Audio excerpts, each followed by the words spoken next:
Well, thanks for coming back. And so this is going to get a little bit fast at the end, but I think we'll kind of review a bit from yesterday. So just to recall, we're going to talk about a Siegel model for infinity operads, modular operads, similar to what Bruno was telling you in a second, but a little bit more. I'm going to do a very elementary version of this. Because there's a tau homotopy types at the end, so I feel that balances out. All right, so yesterday, just remember a graph is just a diagram of finite sets. I have half edges and involution. I have some vertices, which may or may not be empty, and I have the half edges, which are assigned to the vertex. And all of my graphs are very structured. So just to simplify all the constructions I do here, you can take all these things away, but then everything I do is a little messier. I didn't want to. This way, technically, nothing I say is wrong. So anyway, labeling. So we're going to enumerate the vertices and the half edges that are near the vertex and the half edges on the boundary. So we have labels around each vertex, labels around the boundary, and I have a genus grading. So here's our first change. If I'm going to want to see graphs as a co-equalizer in a category of finite sets, or diagrams in finite sets. This makes a lot of constructions easier. And what are we looking at here? So I'm going to say that, well, as long as I have at least one vertex in my graph, I can think of the graph as a co-equalizer where I take the product of the internal edges. I have a map. So I've drawn a little arrow on my edges. They do not have arrows, but basically this is sending the top part to some part in the corolla B, and sending the bottom part to some other corolla, possibly the same one, and then I take the co-equalizer. So just to see how this looks, here's an example. So here's my graph G. I have two vertices. I have three internal edges, so E1, E2, and E3. And then these legs, right? So basically, what are the diagrams that assign the edges? So if I wanted to, I will put arrows, but maybe they're not really there. I just don't want to draw all the labels, because this is going to get messy enough as is. And so what do I have? I have the two maps that I had in my co-equalizer here, like the top arrow and the bottom arrow. So the top arrow for E1 assigns me to the corolla at V. The bottom arrow at E1 lands at the corolla at W. With this self loop here, both the top and the bottom are assigned. If you take the colimit over that diagram, the output is G, right? In the category of diagrams of finite sets. So diagrams of this shape. Sets, you take the limit, or the colimit, that diagram, and you'll have G come. Right, so this is a way that we're going to be building up. So what am I doing with this? Yesterday, Bruno was explaining to you sort of Siegel conditions for trees, right? You wanted to write, basically you wanted to write an operad as something like, you know, an operad in the shape of T should basically be something like something at a corolla over something at an edge times something at a different corolla over something at an edge, and so on. We want to glue together so that's how the Siegel condition looks like. So what I'm trying to do here is isolate this important information, right? In categories and in even in trees, it can be a lot easier to see what the sort of important gluing data is. But in these graphs, sometimes we have the loops. But if you ignore E3, this will look exactly like what we were saying yesterday. The sort of important information. Okay, well, there's more than one loop. If you had a simply connected graph, this would look exactly as you kind of put stuff. Okay, so it's just a way of thinking about the graph data. And as long as we have a vertex, we can do this. All right, so I'm going to use this this co-equalizer thing to describe a nice and convenient way of encoding what Brunner was saying, where you sort of look at collection of subtrees inside a tree. I'm going to write this in a formal way as graph substitution. Okay? So I'm going to say that if I start with a graph, I need genus gradient and label, so I can say this very precisely. You don't have to, you can do this without the labels, but it was harder to write down. So I'm going to enumerate my vertices v1 through vk, and then I'm going to pick some subset of other graphs. I'm going to call them HV1 and HVK, where HV1 has the same total genus as the vertex. HVI has the same total genus as the vertex I. And the labeling on the boundary of this graph is going to match the labeling of the vertex neighborhood. Okay, so I have that outer part there. And basically what graph substitution says, well, then I just drill a hole in that vertex, and I shove HV in there, and I explode that vertex into a new graph. And you can make that formal, again, as a co-equalizer diagram. So where now I've replaced the corollas with these subgraphs, and everything still glues together properly because my labels have matched these maps. Okay? And this construction is very useful. It has its flaws in this non-simply connected case, but I've added so much structure that you can pretend that it doesn't. All right, so here's an example of what a graph substitution looks like. And I've drawn an arrow here because these will in fact be the maps in the graphical category that model infinity modular operads. So one of them is I can kill a vertex, right? So say I have a vertex that only has two adjacent edges. Well, then I can just shove an edge in there, and now the vertex is gone. Okay? So as long as the labels match, it's all good. That's one example of a graph substitution. Oh, I was like redrawing this because it was ugly, and now it's still, I feel like. The important part is I actually redrew this multiple times, and this is what it looks like on the thing. To start my time. This clock is probably right? No, I don't. No. All right. Just a yellow thing. I don't remember where my phone is, so if an alarm goes off, I'll find out. All right. So anyway, what are some other types of things you can do that we will have some graphical things? So this is a bit of a supposed to. Maybe I won't talk about this just yet, but there is sort of I'm going to have embeddings of graphs. So we talked about subgraphs or subtrees yesterday and something similar. So this one is a little bit of an exception, the edge embedding, but you can imagine how you might map it in this data. But here's a really nice substitution type of embedding. So I can take a corolla with 4 legs, and I can substitute it into this vertex. So I'm going to substitute the whole guy into here, and that has the effect of just contracting 2 legs. Okay? It's a perfectly valid graph substitution. You have to map, you're basically identifying the half edges with the inner edges of the cone. Right, so this is a well-defined substitution. And then there's the easy ones, which are just subgraph inclusion, right? So I can include any corolla of a graph into another. That's just the identity substitution. Okay. So here I take this exact something. But another way you could look at it is I could just lop off this vertex and include it as a subgraph, the same combinatorial data. That's it. Okay, so these are some basic operations that I can do with this.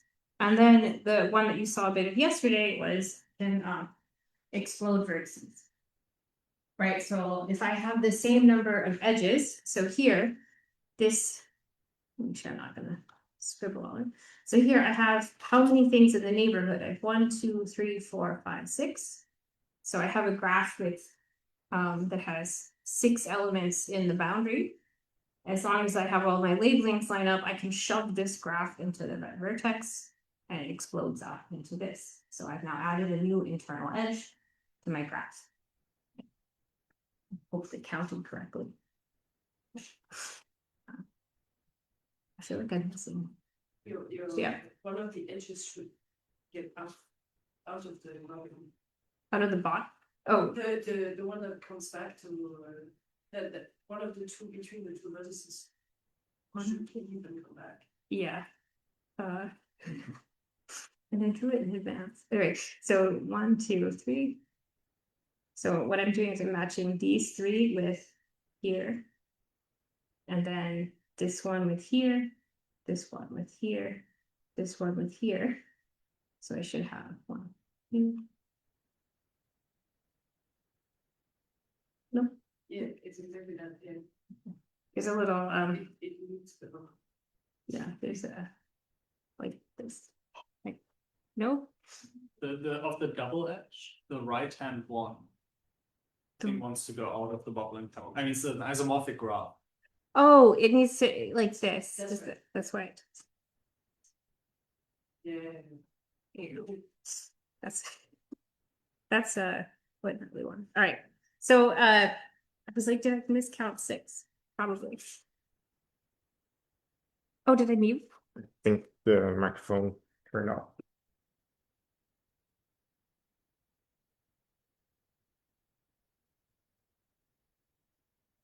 Battery dead. Yeah.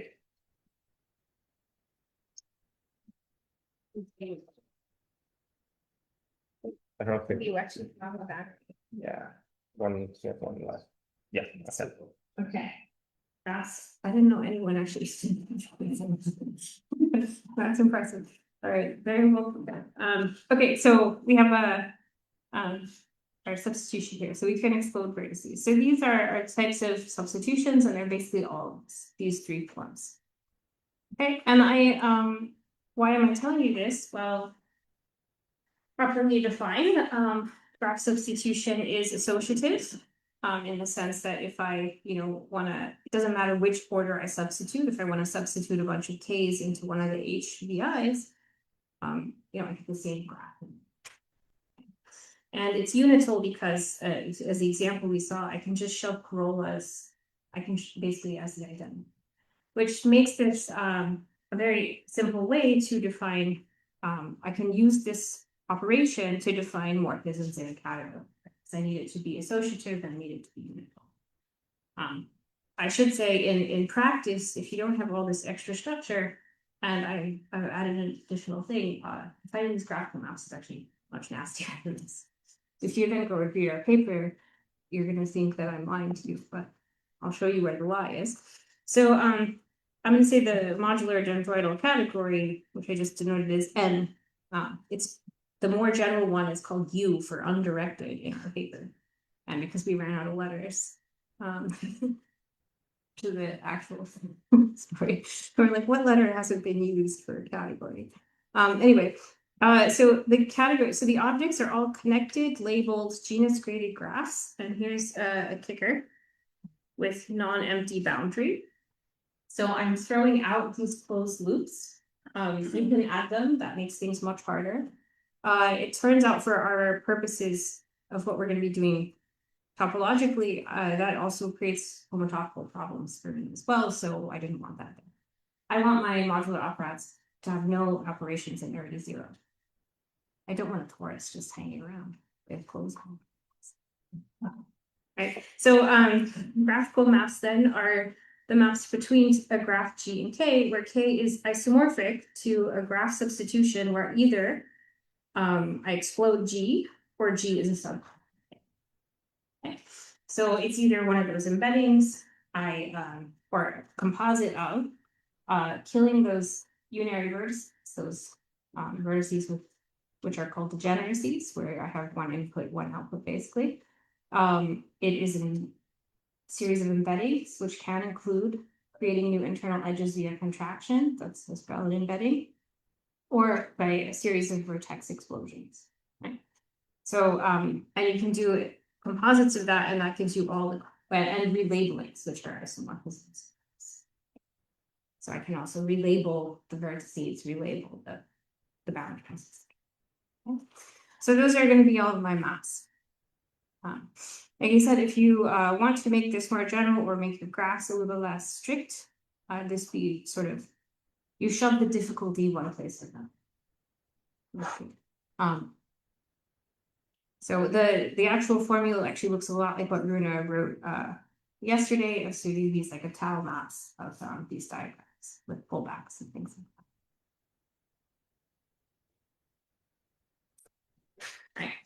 But this is good enough for what we want to do. So now I can use this like the simplicial category or like the dendroidal category you used about yesterday to define. I'm just going to call this D mod for dendroidal modular objects, modular dendroidal objects. I'm not really sure which adjective goes where, which are contravariant functors from M up to some category E. So this is where it's kind of important that I'm going to require E to be Cartesian, monoidal, so sets, simplicial sets, groupoids, things of that type. If you want to do this with a linear object like differential graded algebras, you need to do something a bit different than what I'm telling you about today. Doable, but you need to be more careful. All right, so I'm going to write x sub g for the evaluation of the functor at a particular graph. And for a given graph, the representable functor, so this is going to be sort of like in the shape of G. So the representable functor, just in when I take set, it's just the set of maps, right, between, so this pre-sheaf evaluated at H is just the set of maps in M from H to G, right? So it's basically going to be subgraph inclusions or explosions. So I like to think about this as basically the set of possible decorations of G, like ways to decorate the birds.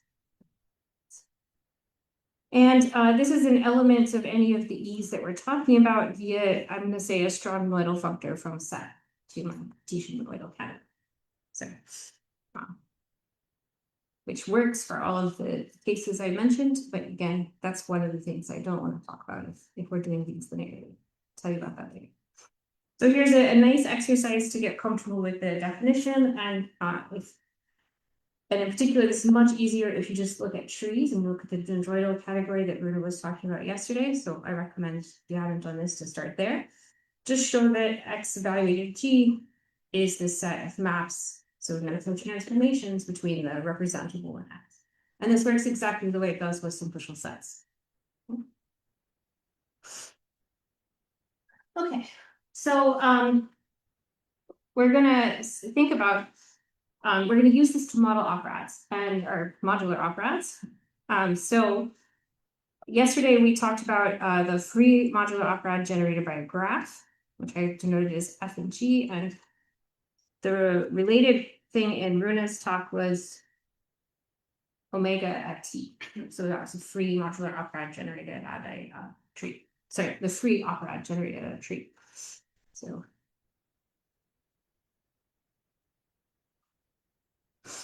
okay, so I just don't like having all the extra decorations. Not like this looks better.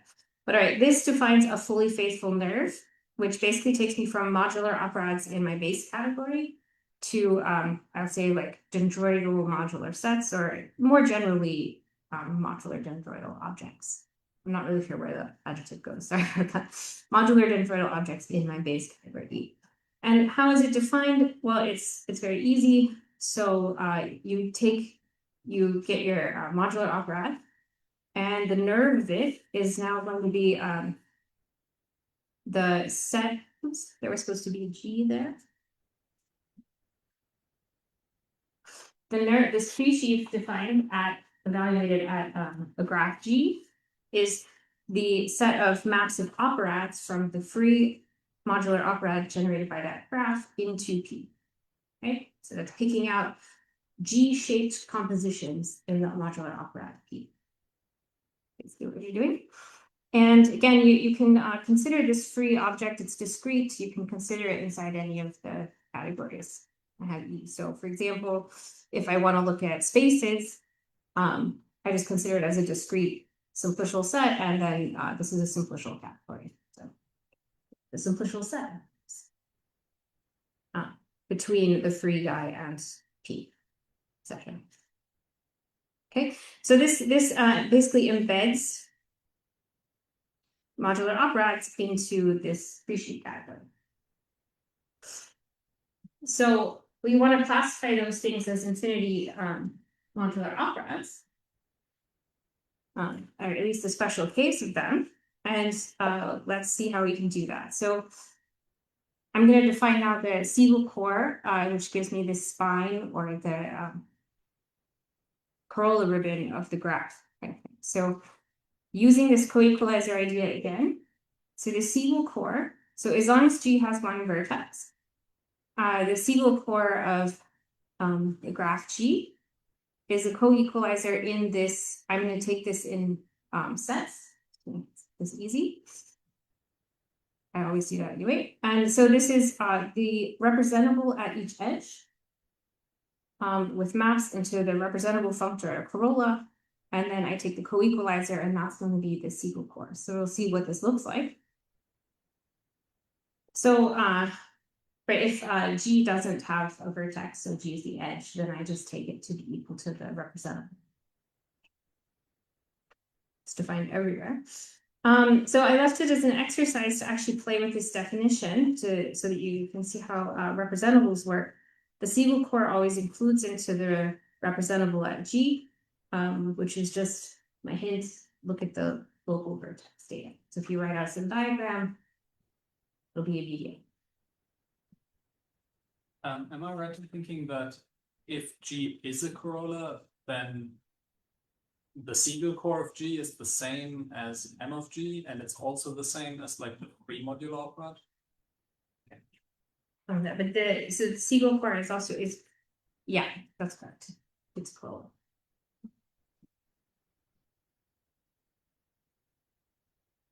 I was going to give you an example of when the free modular operad is different than the Siegel core. That's related.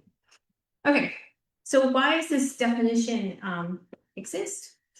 Okay, so this is sort of given it was defined, so basically it's dual to the thing we actually want, which is this like Siegel looking diagram that goes to a graph, right? So it's defined, so we write this as x sub 1g. I tend to call it the spine. My collaborator Donald calls it the corolla ribbon, so sometimes I'll say that. So the spine of the graph is going to be, well, maps out of the Siegel core at G into X. So what does this look like? So this is just a limit now over a diagram. So I'm going to be taking basically the co-equalizer diagram I showed you at the beginning for a graph, and now I'm going to turn it into from a co-limit to a limit. Nothing too fancy. So here's what it looks like. Okay, so this was the graph we started with. And I wrote G as a co-limit of this diagram where I have E1, E2, and E3. So the corolla ribbon at G, well, that's going to be the limit over this funny diagram. So I'll have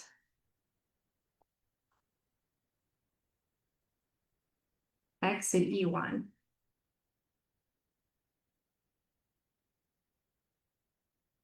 Exit CB.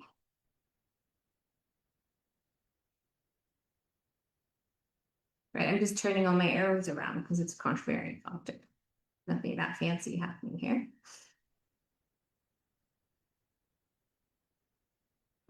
Except for that I have to actually turn it around the correct way. That's just a test. That's what I tell my students. And I think they definitely believe me. Let's see. Got it. So you take the limit over this diagram, and you can see it's quite messy. Right. So right now, note if I'd started with a tree, this would look exactly like what Runa said yesterday. So if this is a simply connected thing, this really will look like I have a fiber product over the edge and a bunch of poles. So the non-simply connected case is not fun, but it's doable. And it matches with what you want it to be. So, what if you actually fix that this your pre-sheaf takes the edge to a point or something that's contractible.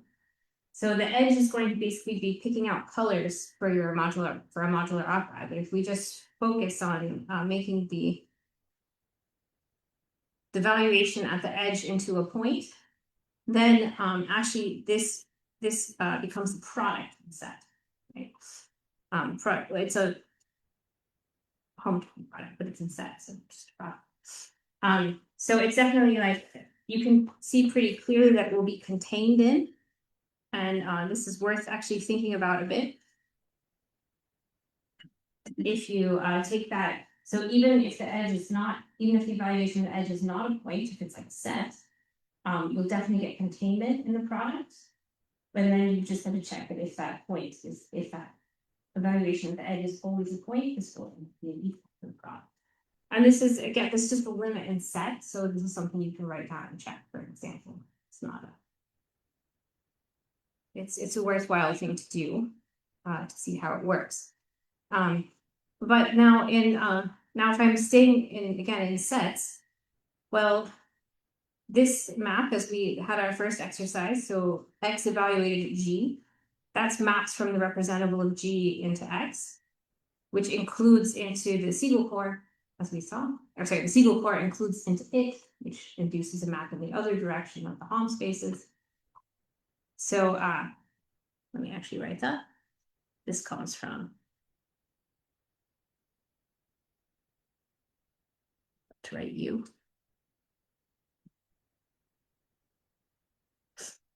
So that map is the opposite direction of this inclusion. And now in sets, I can pull this is the corolla ribbon, and I can pull this out to basically get the product if I've chosen this. So I'll be restricting now to one colored modular operads. That's kind of what I'm interested in anyway. But this really also just simplifies kind of what this is. So this, we're going to call this the Siegel map. And now we're going to weaken this by, if we put this in a place where we have homotopy, we can declare this to be a weak equivalence instead of an equality. And sorry, I didn't declare an equality, but if X is the nerve of a modular operad, this would be equal.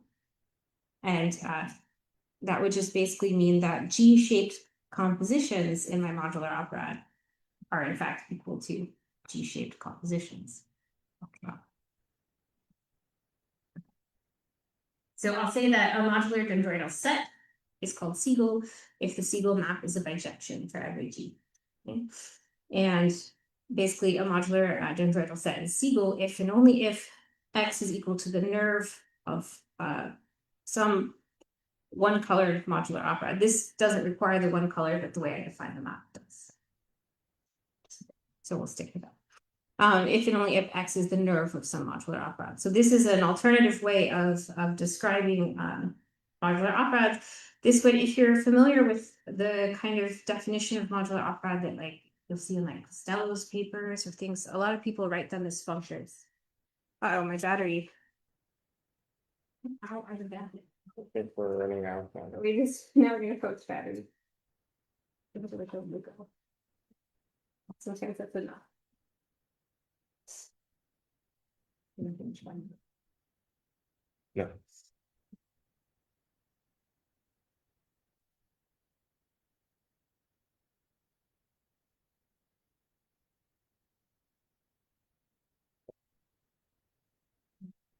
We'll pull again and see. Where did I? Oh yeah, you got it. Yeah. Awesome. Right. So this is similar to base. I mean, this is a different categorical formalism, but the same basic idea. So sometimes you'll see modular operads defined as functors out of some category of graphs. The same basic idea.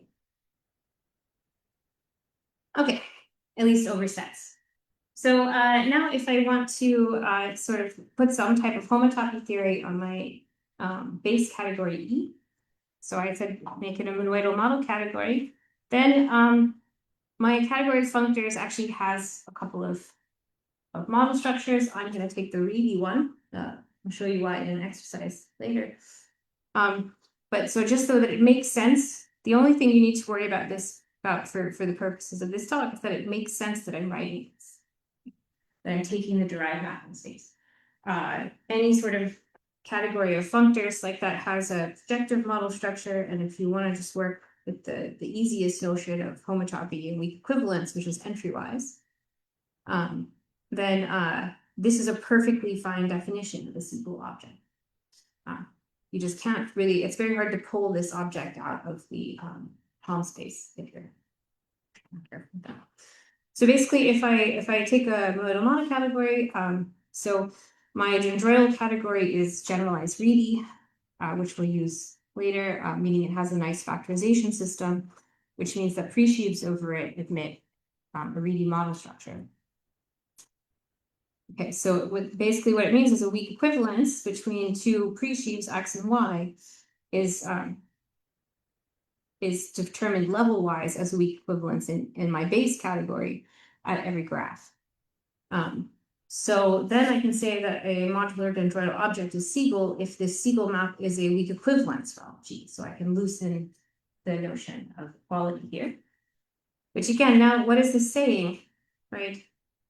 This is decorations of the graph G, and this is, and it's not really equals, but it's going to be sort of a product of evaluations of the corollas of G. So I want to say that G-shaped compositions look like G-shaped compositions up to homotopy. That's what it's saying. Okay. Can you give an example of this? Yeah, sure. That's yeah. So like if you have, maybe this is so tiny. So let's say that I have some object here, a P, and I guess I should make this different, Q, right? So I've decorated this tree. So P, I want to think of as some operation. You can't see that there. So P lives in some space with C1, C2, C3, something like this. And Q lives in a different space, C1, C2, like that.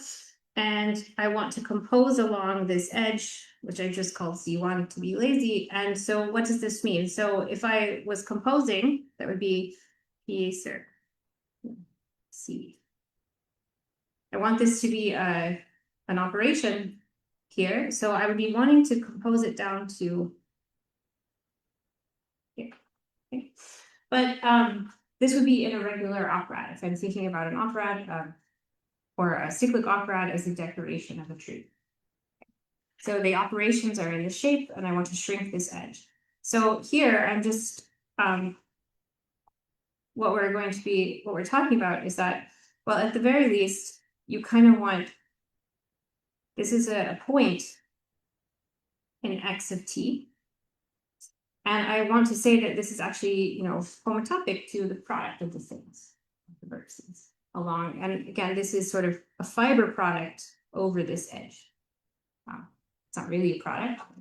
In this case, it's so it should be like I'm going to call it XP over X at the edge, XQ, and I want this to be equivalent to symmetry. That means at least I'm decorating in a way that looks like operatic composition. So that's the idea. That help or hurt? Probably worse. So what is MG in this case and SG?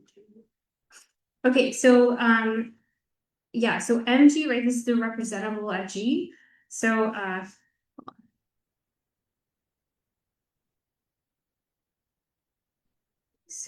if you okay, so if we wanted to have MT, right? This is just I'm looking at,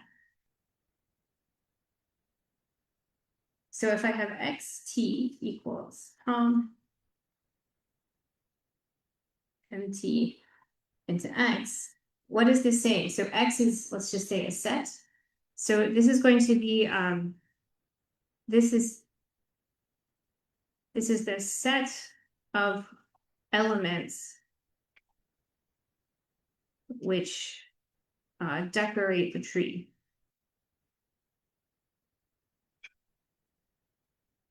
Now, I haven't, if I sort of were started with a graded sequence or a symmetric sequence, then I could make a bit more sense of what this means. But right now, this is just a functor from a tree to a set. Okay. But the picture is that I have a tree, and I have some little XV, and I have some little X of W's, and I have a whole set of that. So some set of values where I have the data of the tree, and then the vertex has some other value. It's just a functor. And then, well, the SC, well, that's going to be, so here,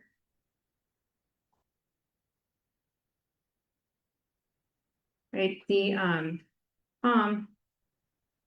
from SC of T into X, this is going to be equivalent to, well, it's going to be X evaluated at the corolla of V over X evaluated at the edge. This is E, and then X.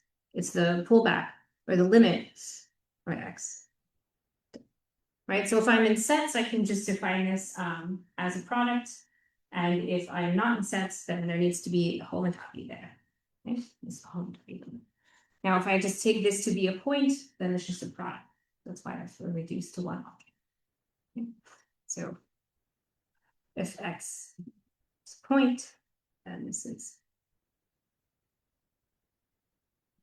it's just a product of the two vertices. So that's why I'm taking that additional thing. You can, of course, do it more generally, but I'll leave that as an exercise. So here's a bit of an advanced exercise if you want to think about it. Sorry, did that help more? Okay.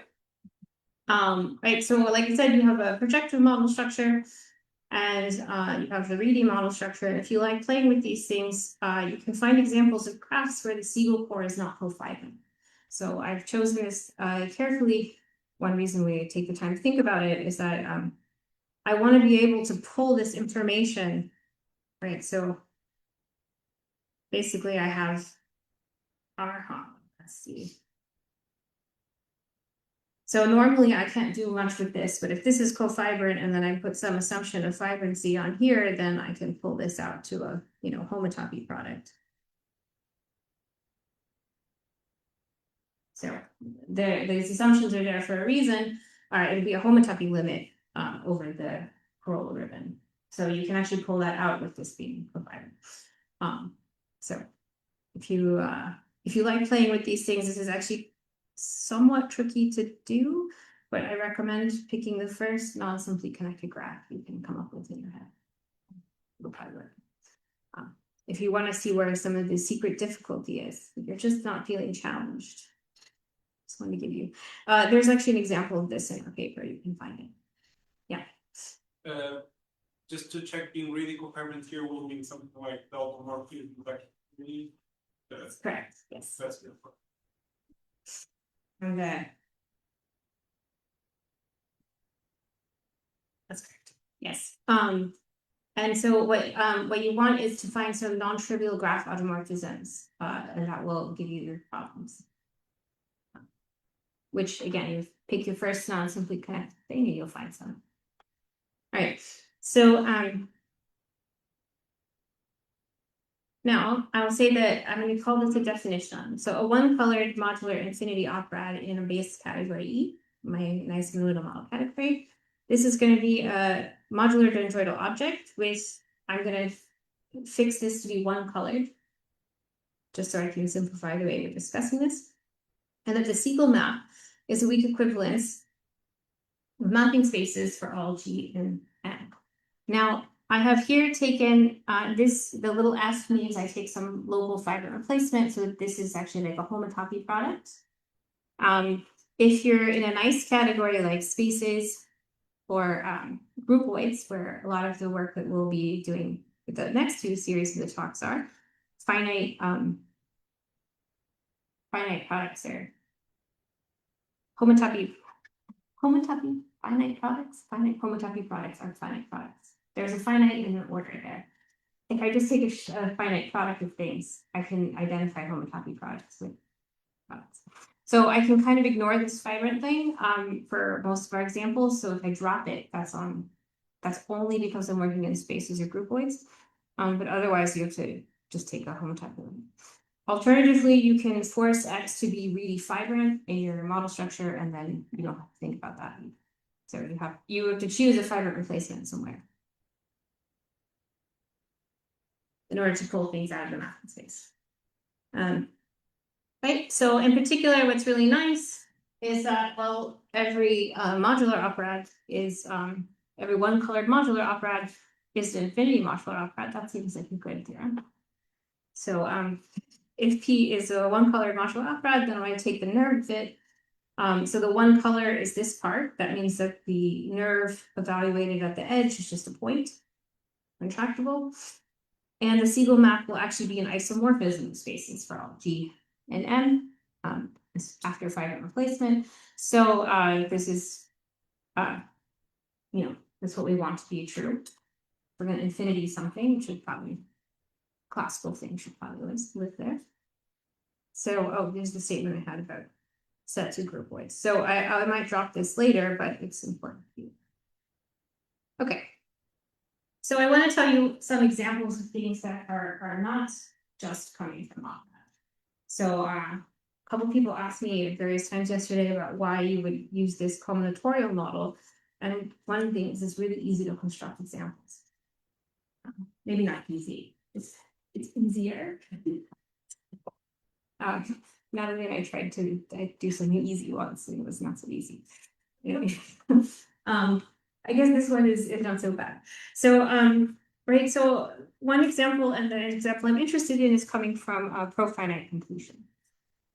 So for any small category, the category of pro objects in E is just what you get by freely adding all the co-filtered limits in E. So if you want to unwind what this looks like, so the objects are pairs, so a map, so diagrams in the shape of some co-filtered category I, and morphisms are these weird things where you take limits of co-limits of diagrams. It's hideous actually.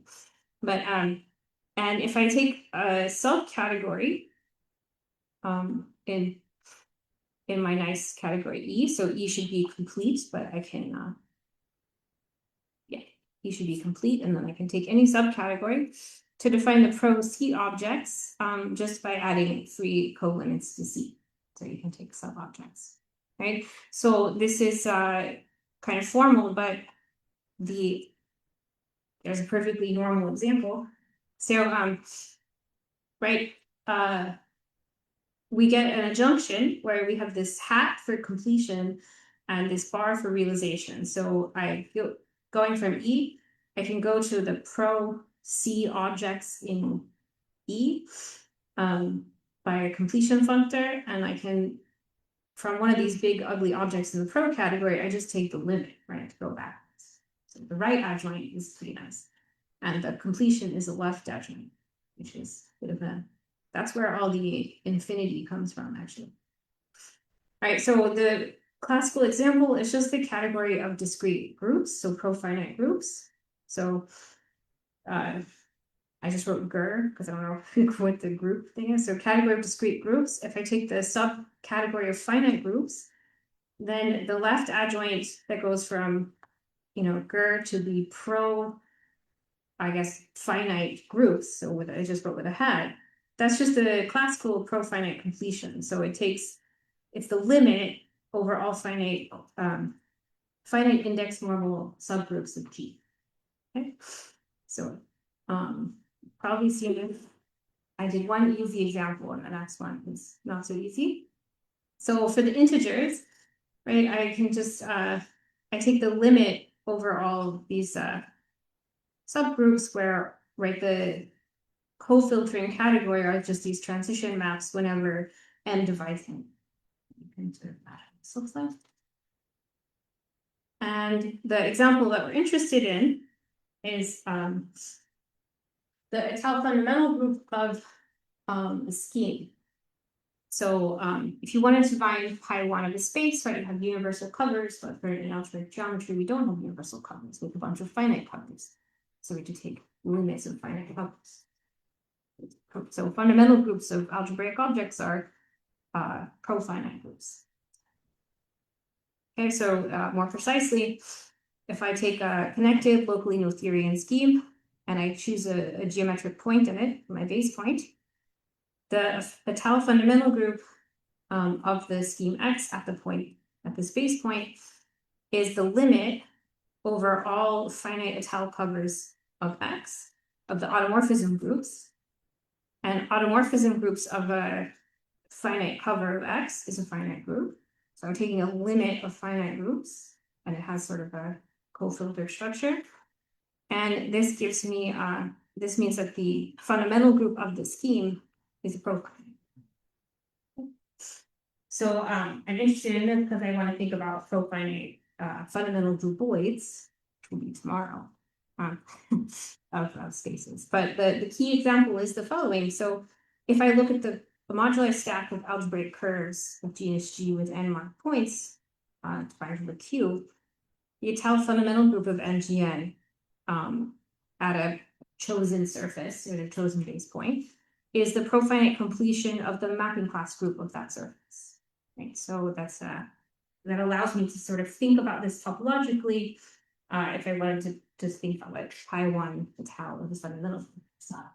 I think no, I didn't know this citation, but I asked around people like I don't know Deline. Anyway, this is the one that nobody seems to cite, but everyone uses. So, it's actually not so hard to prove if you. Okay, I shouldn't say that. It took me like a month to prove. I would do through a this. Like I didn't believe it at first. Well, I couldn't find a citation, so I wanted to prove it. But so if it took me a month, I would take you like a week. So the algebraic geometry is not my jam. I guess over C is just a manifold, right? So we can all right. So this profinite completion, it works well with pre-sheaf categories sometimes. And because we're looking at pre-sheaf categories over a nice filtered category, we have some good properties. So if I take any nicely filtered small category, the pro-C completion of all co-skeletal diagrams, contravariant functors from K off to E are just the diagrams I just locally profinitely complete. So I just take sort of a local evaluation. Right. This is something that I saw in literature, but I'm just citing these two papers by Thomas Blum and Grothendieck that also have this in the context of Operads. They're quite nice. Okay. So our graphical category is generalized reading, which means, and sort of, it's not a direct thing to say what I'm saying. That's why there's so many citations. There's luckily a very nice note by Emily Rio on her webpage. It's not a published thing because she must have had the same problem I did at some point. All of our pre-sheaves, our modular dendroidal objects are co-skeletal. Okay, so you can prove this. It takes a little bit of work, but it's a property of the Reedy factorization. So I can say that the pro-C completion of a modular dendroidal object, whatever that might be, is going to just be the entry-wise completion. So it'll be the evaluation now in the pro-C objects. So I just entry-wise complete. It's great. Sorry, what does co-skeletal mean? We know what skeletal is. So well, so skeletal is just what we were in some functional sets. you filter by the skeleton. Uh-huh. So that's a skeletal diagram, and the code is So the K nicely filtered, and I'm supposed to think of as some analog of delta. some analog delta. So in particular, that's any VD category will be nicely filtered. I think the active iterative factorizations will also work, but I haven't. Thanks. The answer is co-skeletal is dual to skeletal. Yeah. It's not a good answer. That's the answer. Okay, so sometimes, so this is a bit, now we have this idea of what a modular toroidal object is. If I profinitely completed, when is it going to be an infinity modular operad? So completion is a left adjoint. Operads involve products, so the answer is almost never. But we have a couple of examples. Right? Left adjoints don't work well with products. But we have this some really nice properties with groupoids, and at least nice groupoids with finite sets of objects. So you can extend profinite completion from groups to groupoids if they sort of have finite objects.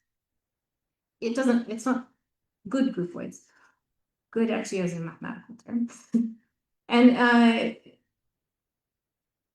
that's it's not necessary, but there's some conditions on this about the group cohomology of the automorphism groups. But most groupoids. And this behaves well sometimes with respect to products. So this is a really nice theorem of Geoffroy-Borel, or proposition that basically says if I have any two groupoids with a finite set of objects, then the profinite completion of the product is isomorphic to the product of the profinite completions. So this is really nice. So this completion preserves finite products in this very simple case. So here I'm going to say, well, okay, let's start with a modular infinity operad, in which, where if I evaluate on every corolla, then I have a finite groupoid, meaning a groupoid with a finite set of objects. Then I can make this an infinity modular operad. And, oh, I'm over time already, but I have a proof. Am I over? You have 7 minutes left. Oh, good. I'm actually going to make it. Maybe. We'll see.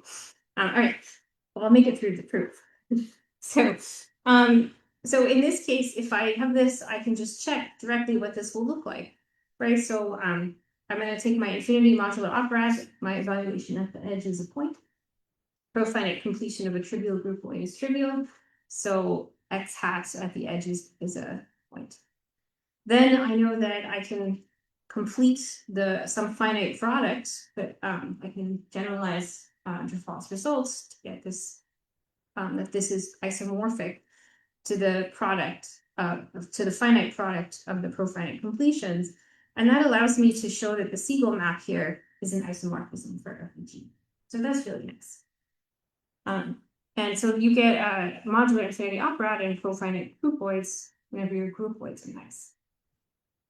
Now, I know, like Werner was saying yesterday that he's allergic to the idea of categories, but despite spending my life of doing infinity things, I believe in using this lowest level machinery whenever possible. So you actually didn't need infinity for this case.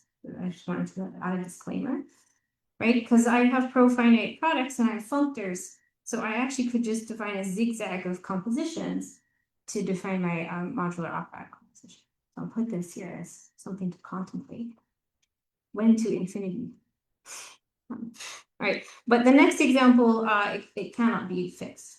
Right, so this is a very special case for groupoids and groupoids with finite sets of objects, which it turns out a lot of the cool stuff we wanted to do in topology doesn't have. So, but in this very special case, you can rigidify your infinity modular operad. Okay, so.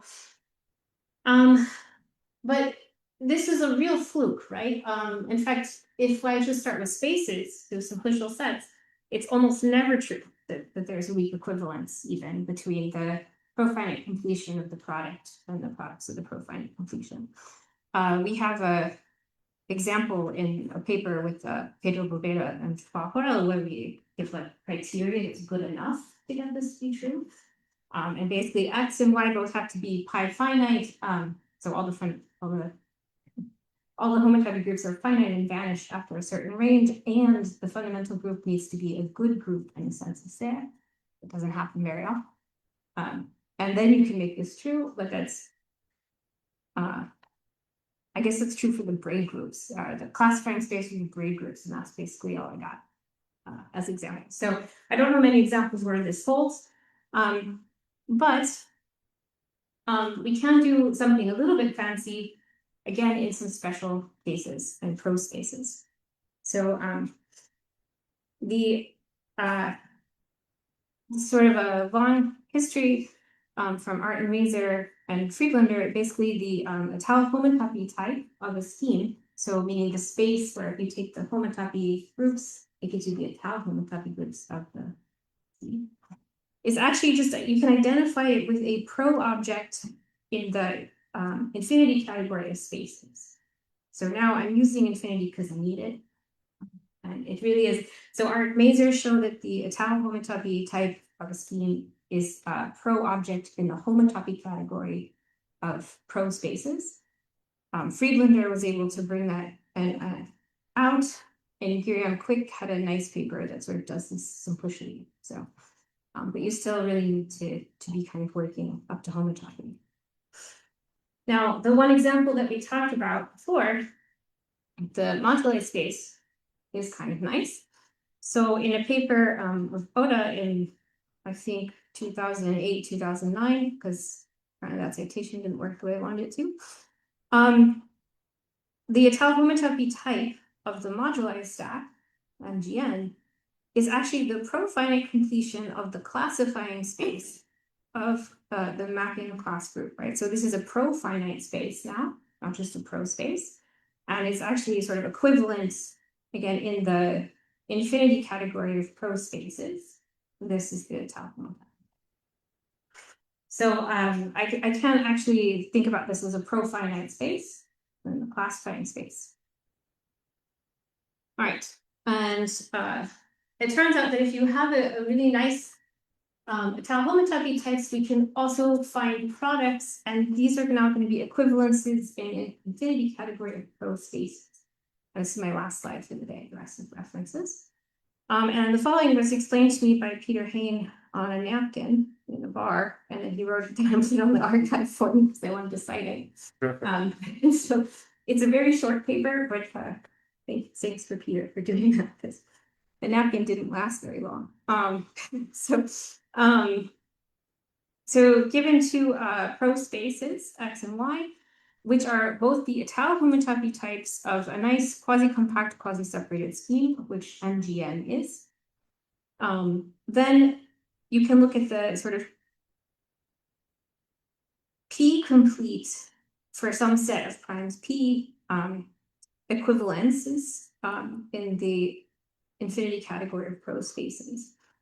So in fact, what you can do is I can just take P to be the set of all primes, and then I'm looking at profinite completion, but you can actually do this with one general. So in this if I start with my spaces, which happen to be, pro spaces, which happen to be the Ital homotopy types of quasi-compact, quasi-separated schemes, then I have an equivalence in infinity. I have some product preserving property in the infinity category of pro spaces. So one example of modular infinity modular operads is actually going to be basically a modular dendroidal object, which is locally the profinite completion of the classifying space of mapping class groups. It's the example that we're working with today, and actually the reason that I did all of this work is because I wanted to make this work. So that's where I'll stop, and tomorrow I'll actually kind of tell you what this thing is.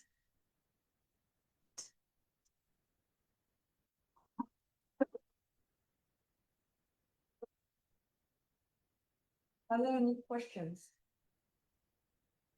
I apologize for having to say pro so many times. So if I remember correctly, yesterday for finding, or we showed that we had to require some kind of completeness condition on the dendroidal stuff we were looking at to make it behave correctly and like operate. Is there also a completeness condition somewhere baked here somewhere, or? So I have Yeah, you do have, so I have killed that by assuming that the evaluation of the edge is just a point or contractible. If you want to do this more generally for color, so like a complete Siegel model for modular controls, I don't think I don't think Phil's working on it either. So Phil just did it with Brendan Doherty is his last name, sorry. Brendan Doherty just released a paper a couple weeks ago doing the complete Siegel version for cyclic operads. But we did just the Siegel model for modular dendrital sets. That's all we needed, and you know, left Boswell localization in there. So not the one colored ones. So if you want to play with the colored ones or do these things, then yeah, you would need that completion. And it doesn't yet exist, but I invite you to experience. Yeah. Or did you? We're supposed to write it. So Jan's working on it. So we will let Jan explain that to us. It's probably pretty hard.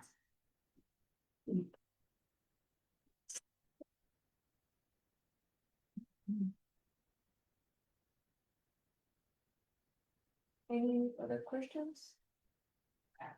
Oh, Maybe this is jumping the gun a little bit for more stuff. But you said so N turned up, Mhm. and I'm assuming that that's genus G surface with N punctures, maybe. Yes. Will you? So It's doing boundaries, but yes. So you'll have to like have some boundary and you like fix the rotation. Yes. Is there? What's my question there? It seems to be kind of important that this is like an algebra or geometric object, because then you have the eternal homotopy type and whatnot. But usually people in algebraic geometry like to just have punctures or mark points. Do you run into any problems with that when you want to actually fix the rotation? No, because you can handle that before you pass to completion. Just, you know, there's this exact sequence that has sort of, we have the, I forget what there's like the mapping class group with, I don't know, punctures, and then there's the mapping class group with the boundaries, and then there's some copies of Z. And you get like a splitting. I see. So you can use that. You can use that to get it over them. Yeah. So you handle everything before you complete.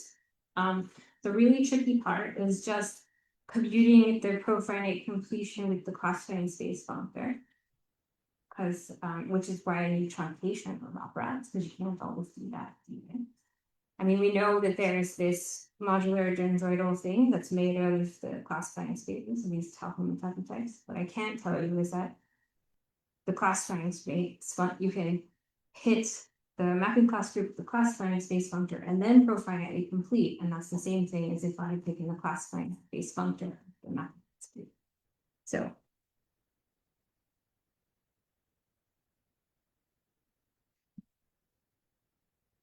No, there's a map. It's not always equal. But if I truncate at genus less than or equal to 1, then they are always equal because the mapping class groups are good groups. And so I can use this to deal with it, and it's kind of nice because it's an example of the Grothendieck's two-level principle that all these things come out of genus 0 and 1. So that is so while so it is really important, and there is something a little bit nasty, but it's the truncation came for a reason.